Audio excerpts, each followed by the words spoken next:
ശ്രീ പ്രസാദ് കുരുവിള,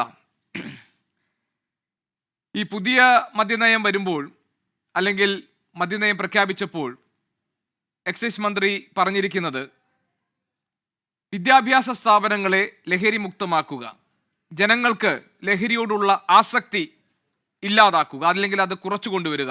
ഈ രണ്ട് കാര്യങ്ങളാണ് മദ്യനയത്തിലൂടെ സർക്കാർ ലക്ഷ്യമിടുന്നത് എന്നാണ്. ആ ലക്ഷ്യം അല്ലെങ്കിൽ ആ ലക്ഷ്യപ്രാപ്തിക്ക് അനുയോജ്യമായ നയമാണോ സർക്കാർ കൊണ്ടുവന്നിരിക്കുന്നത്? എന്താണ് KCBCക്ക് ഈ നയത്തെക്കുറിച്ചുള്ള അഭിപ്രായം? പ്രത്യേകിച്ച് ഈ ഇന്ത്യൻ നിർമ്മിത വിദേശ മദ്യവും ബിയറും ഒക്കെ യഥേഷ്ടം ഉൽപ്പാദിപ്പിക്കാൻ കൂടി അനുമതി നൽകുന്നുണ്ട് ഈ നയത്തിൽ എന്ന് കാണുമ്പോൾ.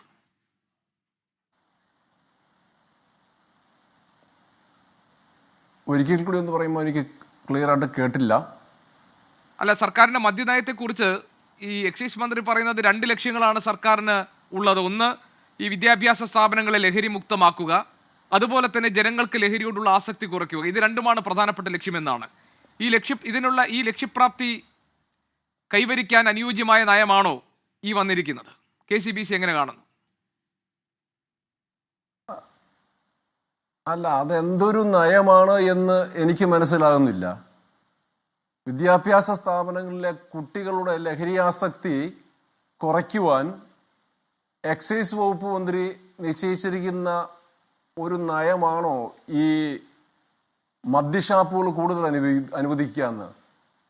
നമ്മുടെ സ്കൂളിലെ, നമ്മുടെ കോളേജുകളിലെ, വിദ്യാഭ്യാസ സ്ഥാപനങ്ങളിലെ കുട്ടികൾ ആരും തന്നെ മദ്യപിക്കുന്നവരല്ല.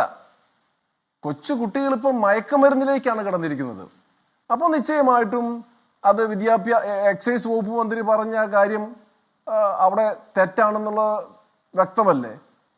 സ്കൂളുകളിൽ, വിദ്യാഭ്യാസ സ്ഥാപനങ്ങളിൽ മദ്യോപയോഗമില്ല.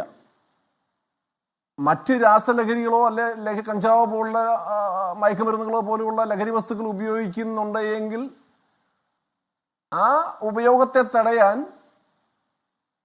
ചെയ്യേണ്ടത് എരുതിയിൽ എണ്ണ കഴിക്കുന്ന പോലത്തെ ഒരു നയമാണോ ആവശ്യം? വിദ്യാഭ്യാസ സ്ഥാപനങ്ങളിൽ കുട്ടികൾ അത് ഉപയോഗിക്കുന്നുണ്ട് എങ്കിൽ PTA മുഖേനയും അല്ലെങ്കിൽ സ്കൂൾ അധികാരികൾ മുഖേനയും ഒക്കെ ബന്ധപ്പെട്ട് അതിന് യുക്തമായ നടപടികൾ സ്വീകരിക്കണം. വിദ്യാഭ്യാസ സ്ഥാപനങ്ങളിൽ ബോധവൽക്കരണം സർക്കാർ ഇടപെടട്ടെ. എക്സൈസ് മുഖേനയൊക്കെയാണല്ലോ ഇപ്പം ബോധവൽക്കരണം നടത്തുന്നത്. അപ്പൊ എനിക്ക് മനസ്സിലാകാത്തത്, മദ്യം കൊടുക്കുന്നവർ തന്നെ ബോധവൽക്കരണ പ്രക്രിയയിൽ ഇടപെടുന്നു. അതും ഒരു വിരോധാഭാസമാണ്. അപ്പൊ യാതൊരു കാരണവശാലും എക്സൈസ് വകുപ്പ് മന്ത്രിയുടെ ഈ ഒരു നയത്തെ നമുക്ക് അതിനോട് യോജിക്കാൻ പറ്റില്ല. പ്രസാദ് കുരുവിള, താങ്കൾക്കറിയാമല്ലോ, സംസ്ഥാനത്തിന്റെ വരുമാനം എന്ന് പറയുന്നത് രണ്ട് കാര്യങ്ങളിലാണ്. ഒന്ന് ഭാഗ്യക്കുറിയിലൂടെയാണ്, രണ്ട് മദ്യവിൽപ്പനയിലൂടെയാണ്. കഴിഞ്ഞ പുതുവർഷത്തിൽ അല്ലെങ്കിൽ കഴിഞ്ഞ സാമ്പത്തിക വർഷത്തിലെ മദ്യവിൽപ്പനയുടെ കണക്കെടുത്താൽ അത് റെക്കോർഡ് ഉള്ളത് 19,088.68 കോടി രൂപയാണ്. കഴിഞ്ഞ 2023-24 സാമ്പത്തിക വർഷത്തിൽ സംസ്ഥാനത്തിന് മദ്യവിൽപ്പന. അതിലൂടെ സംസ്ഥാനത്തിന് ഏതാണ്ട് വലിയ തുക സംസ്ഥാനത്തിന്റെ ഖജനാവിലേക്ക് വരികയും ചെയ്തു. ഇന്ന് ഈ എക്സൈസ് മന്ത്രി തന്നെ പറയുന്നത് മദ്യത്തെ വ്യവസായമായിട്ടാണ് സർക്കാർ കാണുന്നത്. മദ്യത്തിന്റെ കയറ്റുമതിയാണ് സർക്കാർ ലക്ഷ്യമിടുന്നത്. കൂടുതൽ മദ്യ ഉൽപാദനം കേരളത്തിൽ കൊണ്ടുവരാൻ വേണ്ടി ലക്ഷ്യമിട്ടിട്ടുള്ളതാണ് ഈ നീക്കങ്ങൾ എന്നൊക്കെയാണ്. വ്യവസായമായി മദ്യത്തെ കാണുമ്പോൾ അതിനനുസൃതമായ ഒരു നയമല്ലേ സർക്കാരിൽ നിന്ന് വരൂ? മദ്യത്തിന്റെ വരുമാനം എന്ന് പറയുന്നത് സർക്കാരിന്റെ ഒരു മുഖ്യ വരുമാന മാർഗമല്ല. എല്ലാ ഇനം വരുമാനങ്ങളിൽ നിന്ന് കിട്ടുന്ന വരുമാനത്തിന്റെ വെറും 9% താഴെ മാത്രമാണ് മദ്യവരുമാനം. എന്നാൽ ഈ 9% താഴെ മദ്യവരുമാനം ലഭിക്കുമ്പോൾ മദ്യത്തിന്റെ ഭവിഷ്യത്തുകളെ നേരിടാൻ വേണ്ടി ഈ ഗവൺമെന്റ് മുടക്കേണ്ടി വരുന്നത് അതിന്റെ 10 മടങ്ങ് ഇരട്ടിയാണ്. അപ്പോൾ അത് മദ്യവരുമാനമല്ല, മദ്യം ഒരു വരുമാനം ഉണ്ടാക്കുന്ന ഒരു വരുമാനമല്ല, മറിച്ച് വരുമാന നഷ്ടമുണ്ടാക്കുന്ന ഒരു വരുമാനമാണ്.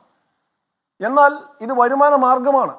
ഈ വരുമാന മാർഗം എന്ന് പറയുന്നത് താൽക്കാലിക വരുമാന മാർഗവും, അതിനപ്പുറത്ത് ഇത് നമ്മുടെ ആളുകളുടെയൊക്കെ എന്താ പറയുക, ഒരു വരുമാന മാർഗം എന്ന് പറഞ്ഞാൽ രാഷ്ട്രീയ പാർട്ടികൾക്ക് തെരഞ്ഞെടുപ്പ് പ്രചരണ സമയത്ത് ഉപയോഗിക്കാവുന്ന ഒരു ഇന്ധനം, അവരുടെ കയ്യിൽ നിന്നും പണം സമ്പാദിക്കാനുള്ള ഒരു മാർഗം ഒക്കെ ആയിട്ടാണ് ഇത് കാണാൻ പറ്റും. പക്ഷെ ഇത് ഒരു കാരണവശാലും വരുമാന ഉണ്ടാക്കുന്ന സർക്കാരിന് നേട്ടം ഉണ്ടാക്കുന്ന ഒരു വരുമാനമല്ല, മറിച്ച് വരുമാനം നഷ്ടമുണ്ടാക്കുന്ന ഒരു വരുമാനമാണ്. ഞാൻ ചോദിക്കുന്നത്, ഇവിടെ വ്യവസായം പ്രോത്സാഹിപ്പിക്കുന്ന നമ്മുടെ ഭരണ സംവിധാനം എന്തുകൊണ്ട് ഈ അപകടകരമായ വ്യവസായത്തെ പ്രോത്സാഹിപ്പിക്കുന്നു? മനുഷ്യജീവന് ഹാനികരമാവുന്ന, അപകടകരമാവുന്ന, അത് കഴിച്ചാൽ അപകടമുണ്ടാകുമെന്ന് മദ്യക്കുപ്പികളിൽ തന്നെ രേഖപ്പെടുത്തിക്കൊണ്ട്, മദ്യഷാപ്പിന്റെ ബോർഡുകളിൽ രേഖപ്പെടുത്തിക്കൊണ്ട്, സിനിമ സീരിയലുകളിൽ രേഖപ്പെടുത്തിക്കൊണ്ട്, മുന്നറിയിപ്പ് കൊടുത്തുകൊണ്ട് അപകടകരമായ ഒരു വ്യവസായം തന്നെ ഇവിടെ പ്രോത്സാഹിപ്പിക്കണമെന്നത് അത്ര നിർബന്ധം. മറ്റ് ചില വ്യവസായങ്ങളെ ഈ രാജ്യത്തു നിന്ന് തുരത്തുന്ന ആളുകളാണോ ഈ പറയുന്നത് വ്യവസായത്തെ പ്രോത്സാഹിപ്പിക്കണം, ഇവിടെ നിന്ന് കാര്യങ്ങൾ ഉണ്ടാക്കി കയറ്റുമതി ചെയ്യണമെന്നൊക്കെ പറയുന്നതിൽ എന്താണ് അർത്ഥം ഇരിക്കുന്നത്? അപ്പം അപകടകരമായ ഒരു വ്യവസായത്തെ പ്രോത്സാഹിപ്പിക്കുന്നു, മനുഷ്യന് ഏറ്റവും ആവശ്യമായ വ്യവസായങ്ങളെ ഇവിടെ നിന്ന് നാടുകടത്താൻ ശ്രമിക്കുന്നു. ഇതൊക്കെയല്ലേ അവിടെ സംഭവിക്കുന്നത്? ഇതൊക്കെ വിരോധാഭാസമല്ലേ?